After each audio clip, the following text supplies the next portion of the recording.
Try to do one or two views for the dead bug rolling pattern going across to the side raises. So to start with this guy, we're going to start with a deep breath in, all the way out. And start kind of breathing in, kind of through the lower ribs. And we want to feel, if we put our hands on our sides like this, we want to feel kind of even expansion through all the corners of the abs going across through the midsection, making sure we're not missing one section. So kind of like the back corners and the front corners going across like through here and here. So we start our breathing pattern. Arms up in the air. Raise each leg. Make sure our ribs don't pop yet.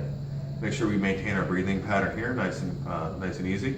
And from here, we'll start the dead bug pattern. So we'll start with the opposite arm and leg. Go out just as far as we can until we feel the ribs start to pick up.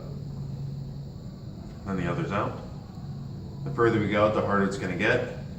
So we just go just as far as we can before we start to feel it give out, where we have to stop breathing as we go back and forth. So we can do opposite side to start, then we can do same side, going in and out, making sure everything stays in touch, going through. Give a side view on that. Get up like so.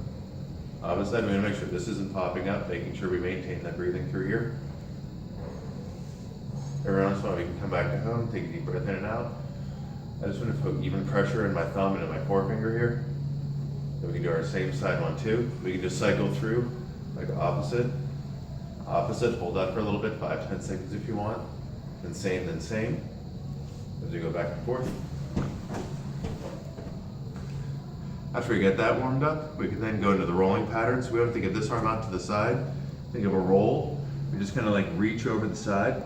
So it's almost like we're going over top the bottom hip and shoulder blade one way, then come on back and go the other way.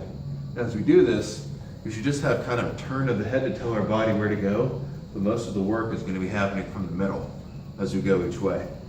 So we just start with this just to warm up that cross pattern through the midsection. From there, we go on the side into our side prop, which is going to be the position for the diagonal sit. That exercise the name probably means nothing to you, but this is the one where we kind of like roll the pelvis over the bottom hip, stay nice and tall through here, good neck turn. Make sure we have an arch forming underneath here so the shoulder blade's stable. So when we get to here, we want to take this knee pushing into the ground, almost pushing out the forearm, and then almost raising from the midsection of the hip up a little bit, then back down, roll back over across, raise on up, each way.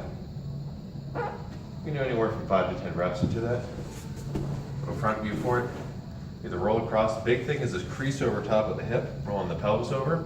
Strong from the middle, like this is our keystone, and then raising up from there as we come up and down.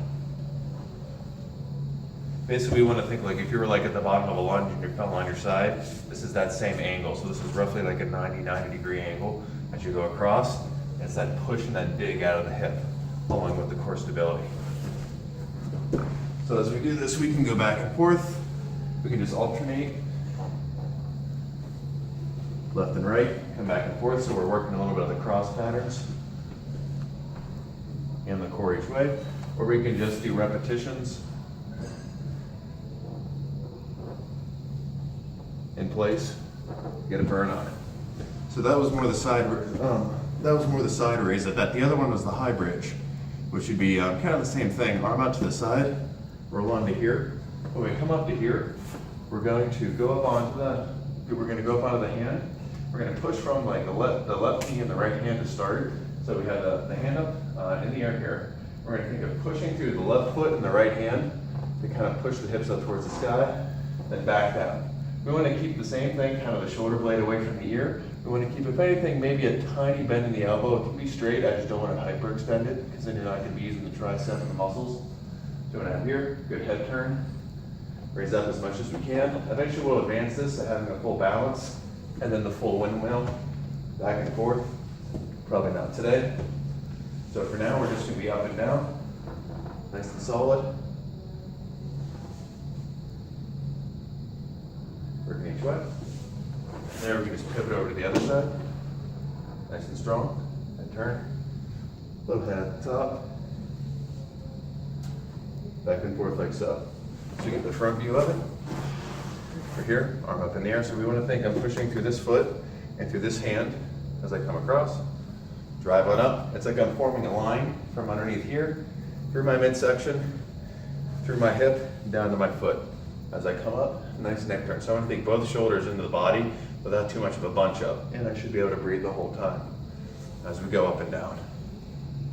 And eventually we'll get to the point we can balance on this, and then eventually get to the full rotation back and forth. But probably not today. Then we just go back onto the elbow. And there we can go back onto the back. Maybe the raw onto the other side. Go back and forth into the side raise. Or just finish off with a little bit of the opposite arm, opposite leg, to put a little more toast across the midsection if you need it.